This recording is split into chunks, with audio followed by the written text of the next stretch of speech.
তার আর্থিক অনটন, এটা তার জন্য পরীক্ষা। আবার কারো দেখবেন অসুস্থতাও নাই, দারিদ্রতাও নাই, তার দাম্পত্য জীবনের সমস্যা আছে না নাই?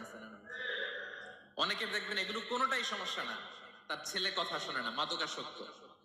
আহা, মাদকাসক্ত, রিহ্যাবে পাঠায়, আবার আসে, আবার গাঁজা খাওয়া শুরু করে, আছে না নাই বলেন? দেখেন তার পরীক্ষাটা আবার আলাদা। অনেকের দেখবেন মেয়ে বাবার কথা শোনে না।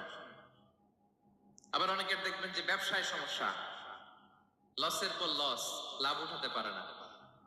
তাহলে পরীক্ষা ছাড়া, বিপদ আপদ ছাড়া দুনিয়াতে কেউ নাই, কেউ নাই প্রিয় ভাইরা।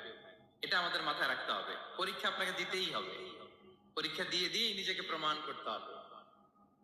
আর এক একজনের পরীক্ষাটা এক এক রকম, কারো পরীক্ষার সাথে কারো পরীক্ষার কোনো মিল থাকবে না।